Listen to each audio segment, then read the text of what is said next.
So thank God it's Friday. So I'm finally got this 2006 F450 put back together. I had to locate a front cover. This is one that lost needle bearings out of a lifter, roller lifter, and sucked them up into the oil pump and just basically destroyed the bore for the oil pump where the G-rotor gears sit in there.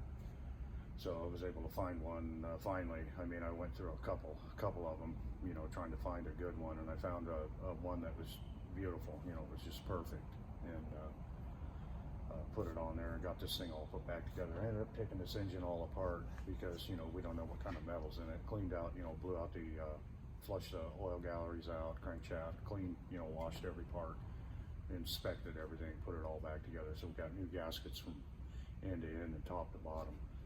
So, and it's in good shape now, and it's got a fairly recent set of injectors in it before this happened, just a year or two old.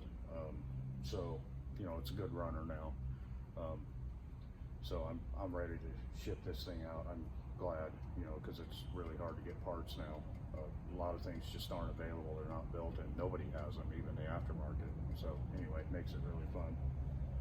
So I saw a video showed up on my feed, and the kid was talking about the 6.7 Ford, and I don't know anything about him or where he works or anything. It just showed up, so it piqued my interest, so I watched it. And he had replaced the upper oil pan on a 6.7.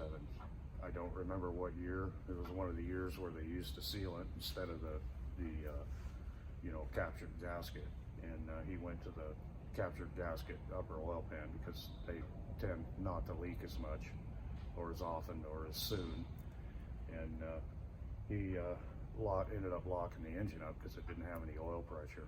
And as it turned out, the bore in the pan, the discharge out of the oil pump goes through the left side of the pan, through the oil cooler, back over the pan, into the filter, and then into the other gallery that feeds all the vitals in the engine. Well, he pulled the plug out, and about halfway down the discharge galley, it was blocked, plugged, or wasn't bored out, or I'm not really sure what the manufacturing process is, but it sounded like he had a claim into Ford, for an engine. And this all happened, according to him, in 7 seconds, and I believe it because I've seen 6.4s. You forget to put oil in them. The one in particular, 180,000 miles, they forgot to put oil in it. Started it up, realized it, just in a few seconds, shut it off. Well, that engine ended up locking up in a half a mile. After they put oil. The damage was done. There's tremendous forces on that crankshaft, during the power stroke, and guys probably do that all the time, or change oil pans and then don't pre-oil them, before they start them up, especially on one that has any miles on it. And maybe you get away with it, maybe you've gotten away with it, but it only takes that once, and then you're buying somebody an engine, or you have to go through the hassle of long blocking the thing, or whatever. And I prefer not to go down that road, and I've never ever done that because I always pre-oil them, and it's no big deal on these trucks here. This series of Super Duty and the 6.4 especially. You've got one wire here on a bullet connector, real easy to disconnect. Right there, this goes right down to the solenoid. There's a starter solenoid on the starter, and I use this really high-tech piece of gear here. It's called a jumper wire.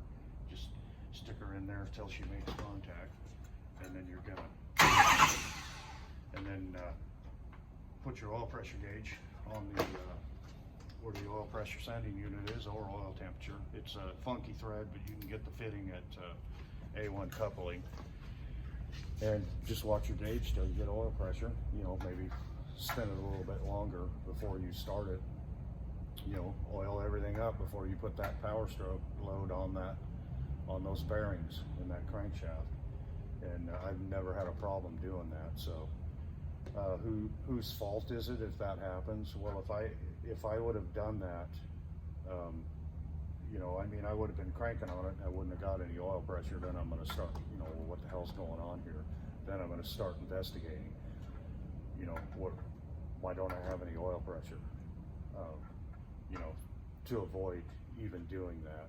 So, you know, you wanna use your jumper wire and your oil pressure gauge, and you want to pre-oil it before you put the load of the power stroke on the crankshaft. On the 6.7, I use my starter button because I don't know, I never did locate this wire or even care. I just use my starter button on them. But you know, if you do that, you know, you'll never have an issue like, you know, locking an engine up or be buying somebody an engine or have to turn in a claim. And you know, I don't know how I'd feel about doing that if I mean, I wouldn't do that. I don't even want to think about that scenario. So you need to be careful, you know, protect yourself, protect your customer, and, you know, if you're doing it yourself, protect your engine. Anyway, that's all I got right now. Thanks.